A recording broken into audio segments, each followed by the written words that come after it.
Hello दोस्तों, आज के वीडियो में हम डिस्कस करने वाले हैं केस स्टडी के रिगार्डिंग कि केस स्टडी क्वेश्चन आपको कैसे सॉल्व करना है बोर्ड एग्जामिनेशन में और आप कैसे मैक्सिमम मार्क्स स्कोर कर सकते हैं केस स्टडी में।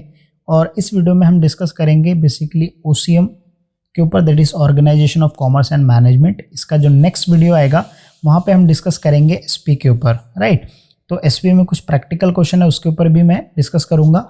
और ओसीएम का अगर हम बात करें as per the new syllabus के हिसाब से, पेपर पैटर्न के हिसाब से, तो ये क्वेश्चन नंबर 3 में पूछता है कि study the following case situation and express your opinion. और कितने मार्क्स का रहता है टोटल? आपको 2 क्वेश्चन अटेम्प्ट करने होते हैं, एक क्वेश्चन 3 मार्क्स का होता है, टोटल कितना हो गया? 6 मार्क्स का रहेगा। तो आप 6 मार्क्स कैसे इजिली स्कोर कर सकते हैं, क्योंकि यहाँ पे बोला योर ओपिनियन। तो आपको जो भी कंसेप्ट क्लियर है, आप इजिली जो कुछ भी आंसर लिख के आइए डेफिनेटली श्योर, मतलब रिलेटेड टू द टॉपिक, तो definitely sure you will get the marks. And आपको अगर इंपॉर्टेंट क्वेश्चंस चाहिए, अगर आपको नोट्स चाहिए, तो आप मेरे वेबसाइट पे विजिट कर सकते हैं। मेरे प्लेलिस्ट में चले जाइए, वहाँ पे आपको वीडियोस मिल जाएंगे ऑलमोस्ट सारे टॉपिक के, इकोनॉमिक्स के, एसपी के, अकाउंट्स के, सारी चीज़ें आपको वहाँ पे मिल जाएंगी। तो आप जो है वो वीडियो देख के स्टार्ट, अगर आपने नहीं किया अभी तक, तो आप स्टार्ट कर सकते हैं। अब हम वीडियो स्टार्ट करते हैं कि स्टडी का रिगार्डिंग। पहला जो क्वेश्चन मैंने लिया है, ये ओसीएम का मैंने फर्स्ट चैप्टर से लिया है। यहाँ पे देखिए स्टोरी बताया है, पूरा आपको पढ़ना है, ठीक है। मैं आपको इन जनरल में बता देता हूँ कि भाई ये मिस्टर हर्षद हैं, ठीक है। ये एक एंटरप्रेन्योर मतलब एक बिजनेसमैन है, और इन्होंने कुछ ऐसे एक इको फ्रेंडली प्रोडक्ट जो किचन में both male and female worker उस फैक्ट्री में वर्क करते हैं, ठीक है। मेल एंड फीमेल दोनों वर्क करते हैं। All male employ are directly working on machines, okay, whereas female employees are working in a packaging department, है ना। मतलब जो मेल है वो मशीन पे काम कर रहे हैं, फीमेल जो पैकेजिंग का काम कर रहे हैं। एंड मिस्टर जो शरद है वो वर्किंग कर रहे हैं as a finance manager, okay, while mister Naina, okay, Mrs Naina is working HR manager. आपको पूरा समझना है, ठीक है। Who is responsible for the recruiting of employ in the factory on the basis of that. अब ये पूरा कहानी आपको थोड़ा तो समझ में आ गया रहेगा कि भाई इसमें जो है एक कंपनी है, किसकी कंपनी है? मिस्टर जो हर्षद की है, वो कौन सा प्रोडक्ट, इको फ्रेंडली प्रोडक्ट बनाते हैं, किचन के प्रोडक्ट। और उसमें जो है मेल फीमेल दोनों वर्क करते हैं। मेल जो है वो मशीन का काम करते हैं, फीमेल जो है वो पैकेजिंग का काम करते हैं। उसके अलावा कंपनी का फाइनेंस कौन संभालते हैं? मिस्टर शरद। और मिसेस नैना जो है वो एचआर का काम करते हैं। अब हमको कहानी समझ में आ गई। चलो भाई, ये क्वेश्चन पूछेगा। पहला क्वेश्चन क्या बोलता है? Identify any one principle of management in the above case. Management की बात आई, मतलब किससे रिलेटेड है? एम्प्लॉय से रिलेटेड है, मैनेजर से रिलेटेड है, राइट। तो अब अगर आप देखोगे एम्प्लॉय का यहाँ पे बोला है ना, कौन? Male and female are working in a different, right. Male क्या करे? डायरेक्टली मशीन पे काम करे, वेयर एज फीमेल कहाँ पे काम करे? पैकेजिंग। तो यहाँ पे क्या हुआ? मेल और फीमेल का वर्क डिवाइड किया गया है। तो आप अब यहाँ से जज कर सकते हो प्रिंसिपल ऑफ मैनेजमेंट का जो फर्स्ट है उसमें डिवीजन ऑफ वर्क है। क्या है? Division of work, okay. तो ये जो है आंसर आप यही लिख सकते हो, right. Division of work, right, work divided है ना। पहला क्वेश्चन सॉल्व हो गया, सिंपल सी बात है। तो आपको समझ में रहना चाहिए भाई हेनरी फॉर्ड का ये प्रिंसिपल यहाँ पे उसके बेसिस पे पूछ रहा है ना। आपको पूरे चैप्टर से थोड़ा सा लॉजिक लगा के आप लिख सकते हो, राइट। तो यहाँ पे मेरे को तुरंत जब मैं पढ़ रहा था तभी मैंने ध्यान दिया था, राइट। दूसरा, what is the designation of Mrs Naina in the organisation? क्या है इधर? Mr Raina working as a HR manager, okay. So this will be the answer, right. Next question, who is responsible for overall planning of the organisation? भाई organisation किसका है, कौन manage करता है, right? Mister Harshad. आपको तीनों आंसर मिल गए, है ना, इजी है ना, राइट। आपको 3 मार्क्स इजीली मिल गए, ओके। अब इसके आंसर कैसे आपको लिखना है? तो बोर्ड में कैसे, आपको सॉल्यूशन तो नहीं लिखना चाहिए, तो सॉल्यूशन भी लिख सकते हैं।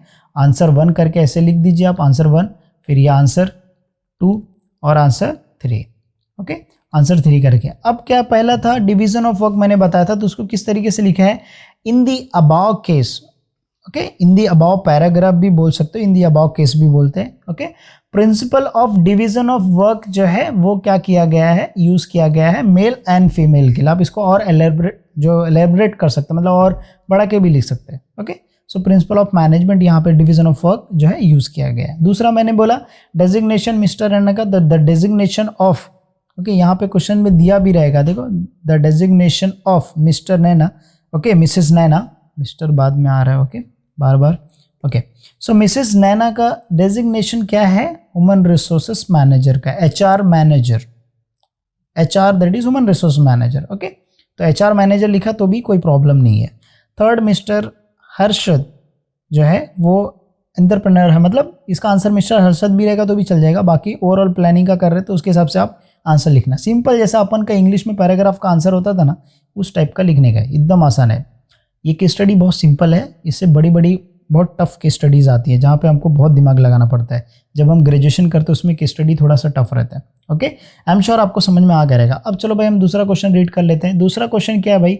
Mister Ram an emerging entrepreneur, ये भी भाई बिजनेसमैन ही है, has design a structure of his business organization by taking the into consideration required resources such as, भाई ये भी अपना बिजनेस स्टार्ट कर रहे हैं, उनके लिए जो है उनको क्या रिक्वायरमेंट है? Land, money, that is capital, machinery, work for etcetera for उसके न्यू बिजनेस के लिए। और उन्होंने अपॉइंटमेंट किसको किया है?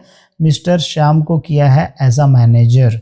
और Mr Ram has assign the responsibility such as recruitment, selection, training and development and to determine the remuneration of the employees to Mr Shyam. मतलब इस श्याम को जो है पूरी जिम्मेदारी दे दी गई है कंपनी की। और राम ने मतलब मिस्टर राम ने अलग से अपॉइंटमेंट किया है मिस्टर शुभम को। और शुभम को किस लिए किया है? सुपरवाइज करने के लिए work done by the employees, right. Employees को सुपरवाइज करने के लिए गया अकॉर्डिंग टू द स्टैंडर्ड। और मिस्टर शुभम क्या है? Has it also suggest the remedies, remedies basically solution बोल सकते हो, एम्प्लॉयज वेरेवर नेसेसरी, है ना, कुछ प्रॉब्लम रहेगा तो उसको सॉल्यूशन देने का। In this contest find out the management function performed by, कौन सा ये फंक्शन ऑफ मैनेजमेंट का है, कौन सा मैनेजमेंट परफॉर्म कर रहा है उसको हमको समझना है। तो भाई मिस्टर राम क्या कर रहे हैं? ये ओवरऑल पूरा बिजनेस का प्लानिंग जो सारी चीज़ें वो संभाल रहे हैं। मिस्टर श्याम क्या कर रहे हैं भाई? यहाँ पे रिक्रूटमेंट, सिलेक्शन, ये सारी चीज़ें। तो यहाँ पे क्या आता है? रिक्रूटमेंट, सिलेक्शन का, है ना। तो पहला प्लानिंग, ऑर्गेनाइजिंग, फिर उसके बाद स्टाफिंग। तो मिस्टर श्याम का काम है स्टाफिंग करना। शुभम का काम क्या है भाई? सुपरवाइज करना, मतलब डायरेक्शन जो है वो फंक्शन यूज हो रहा है यहाँ पे, ओके। कंट्रोलिंग का आप बोल सकते हो, वो भी यूज हो रहा है, ओके। कंट्रोलिंग कौन करेगा? मिस्टर राम करते हैं। तो आप जो है क्वेश्चन समझ गए कि भाई क्या क्या रोल है। प्लानिंग कौन करेगा? हेड करता है तो भाई मिस्टर राम हो गए, है ना। श्याम क्या कर रहे हैं भाई? सिलेक्शन, ये सब इनको काम दे दिया गया है, तो ये श्याम का काम क्या हो जाएगा? स्टाफिंग का काम हो जाएगा, है ना। पूरा सारी चीज़ें, ऑर्गेनाइजिंग का भी, स्टाफिंग का ज़्यादा बेटर करेक्ट आंसर रहेगा। शुभम का काम क्या है भाई? कि ओवरऑल जो है डायरेक्शन और कंट्रोल करना पूरा, है ना। तो कंट्रोलिंग और डायरेक्शन रहेगा ना फंक्शन ऑफ मैनेजमेंट का। वीडियो मैंने ऑलरेडी बनाया था बहुत पहले। चलो भाई आंसर कैसे लिखते हो हम देख लेते हैं थोड़ा सा। देखिए मिस्टर राम ने क्या किया? परफॉर्म किया फंक्शन ऑफ प्लानिंग, ऑर्गेनाइजिंग, है ना। इन्होंने, मैंने बोला जैसे प्लानिंग और ऑर्गेनाइज किया, तो आप प्लानिंग भी लिखेगा तो भी मार्क्स मिलता था, ऐसा नहीं मिलता था, ओके। बाद में वही पैराग्राफ्स उठा के लिख दिया गया। श्याम का परफॉर्म किया था स्टाफिंग का था, है ना। मेन इनका फंक्शन ये था कि भाई ट्रेनिंग देना, क्योंकि स्टाफिंग मतलब होता है recruitment of the human resources basically, और उनका जो भी सारी चीज़ें स्ट्रक्चर वो डिसाइड करना। शुभम का काम क्या था भाई? कंट्रोलिंग करना, डायरेक्शन और कंट्रोलिंग, क्योंकि सीधा सीधा पैराग्राफ में लिखा है, क्या पैराग्राफ में लिखा है कि रेमेडीज देना to the employees whenever necessary, मतलब ये कंट्रोल करेंगे, कुछ अगर गड़बड़ हुआ तो उसको देखेंगे, उसको रिमूव करेंगे और फिर उसको वापस से गैप जो भी कुछ प्रॉब्लम है उसको सॉल्व करना बेसिकली। तो उनका काम क्या हो गया? कंट्रोलिंग का हो गया, एकदम आसान, राइट। अगर आप आंसर थोड़ा बहुत आगे पीछे भी कर दो, कंफ्यूज हो तो दो लिख देगा तो भी कोई प्रॉब्लम नहीं है, you will get the marks, okay. अब हम थर्ड क्वेश्चन लेते हैं, ओके। ये थर्ड चैप्टर का रहेगा, ओके। मिस्टर सोहम, ओके, थोड़ा सा बेयर करना, नाम बहुत अच्छे है। Is young MBA degree holder, बरोबर, एक यंग, जैसे अब मैंने MBA किया तो भाई मैं यंग होल्डर हो जाऊंगा। और मिस्टर जो नवीन है वो BCom होल्डर ग्रेजुएट हैं। और मिस्टर सोहम जो है वो willing to start the dairy farm at his village, मतलब ये जो सोहम है ये चाहते हैं कि अपना बिजनेस स्टार्ट करे, डेयरी बिजनेस अपने गांव में। और नवीन जो है willing to work, okay, willing to work as a cashier in the private company में काम करता है। अब आपको यहाँ पे find out the dream of the Soham and Naveen. Simple सी बात है भाई, ये डेयरी फार्म स्टार्ट करना चाहते हैं मिस्टर सोहम, और जो नवीन है वो प्राइवेट कंपनी में एज अ कैशियर काम करना चाहते हैं, ओके। खत्म बात हो गई पहला क्वेश्चन। दूसरा, स्टेट एनी वन फीचर्स। अब इसमें आपको कोई एक फीचर जो है बताना है, राइट। तो अब यहाँ पे आप बोल सकते हो कि नया बिजनेस स्टार्ट करना है, मतलब क्रिएटिव आइडियाज आप बोल सकते हो, या तो इनोवेशन बोल सकते हो, या जनरेट न्यू आइडियाज, है ना, ऐसा कुछ टाइप करेगा तो आप इंटरप्रेन्योर से रिलेटेड लिख सकते हो आंसर, है ना। ये बगैर देखे मैं आंसर बता रहा हूँ। तीसरा क्वेश्चन क्या बोलता है, to become a successful entrepreneur which quality Soham should have. कौन सी क्वालिटी है, तो he is the initiator, okay, he is the innovator, right. वो बिजनेस स्टार्ट करना चाहता है ना, तो बेसिकली इसके पास जो है कुछ एक आइडिया जो है स्टार्ट करना है, तो उससे रिलेटेड जो कीवर्ड आएगा वो आप डाल के लिख सकते हैं, है ना। 2-3 वर्ड एक साथ भी पैराग्राफ में लिखेंगे तो भी आंसर करेक्ट रहेगा। अब इसको बोर्ड एग्जाम में कैसे लिखना आपको फ्रेम करके, यहाँ पे मैं आपको बता देता हूँ, राइट। देखिए, the dream of Soham is to become an entrepreneur, right. Dream of Naveen is to take the private job, okay, as a cashier job, simple सी बात है, फिक्स सैलरी।